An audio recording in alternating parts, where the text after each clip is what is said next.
Mimi kwa jina naitwa Leokadia Charles, ni naishi kijiji cha Mbuye, wilaya ya Chato. Hapa kuchukua majiko. Tunamshukuru Mama Samia kwa kuweza kutusaidia wanawake, kuweza kutupunguzia gharama za maisha. Kwa namna nyingine, sisi wanawake tulikuwa tunateseka na kupikia kwenye kuni. Sasa hivi tumesaidiwa mno, ambayo gharama zake zilikuwa ni 42,500.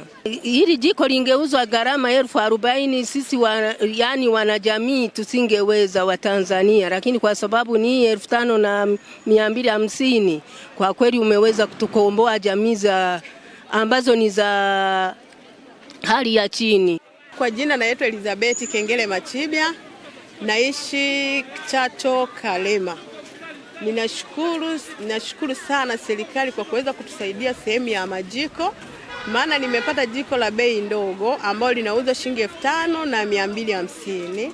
Ninashukuru sana kwa hilo, kwa maana majiko ambayo tulikuwa tunatumia kwa sasa yanatumia mkaa mwingi. Unaweza kununua gunia moja ukamaliza nalo siku 3, lakini kwa bajeti ya jiko la leo ambalo nimelichukua mimi kwa sasa, naweza lika bajeti kidogo mkaa na linatumia muda mrefu kwa kudumu jiko.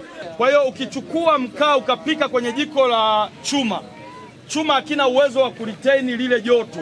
Maharage yataiva kwa muda mrefu, kwa sababu kitakachokuwa kinaivisha maharage ni mkaa peke yake. Sijui tunaelewa vizuri. Lakini kwa jiko hili tunategemea mkaa utaiva kwa moto unaotokana na mkaa, lakini pia hili likishashika moto linawaka zaidi ya mkaa. Kwa hiyo tunakuwa tuna moto unaotokana na mkaa, lakini tunakuwa tuna moto pia unaotokana na nini? Na udongo. Sisi tumeelewana vizuri. Lakini pia faida nyingine jamani, majiko tunayoyatumia majumbani huwa hayana muda mrefu. Tunaita durability, yani kipindi cha jiko kutumika. Unatumia jiko ndani ya muda mfupi jiko linaharibika, unarudi sokoni kununua jiko lingine. Mheshimiwa Mkuu wa Wilaya, jiko letu lina warranty wa mwaka mmoja. Mheshimiwa Mkuu wa Wilaya,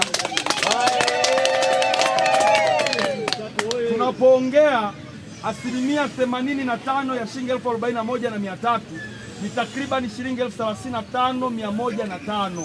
Kwa hiyo mwananchi yoyote atakayebahatika kuchukua jiko hili leo, serikali imemchangia shilingi 35,105.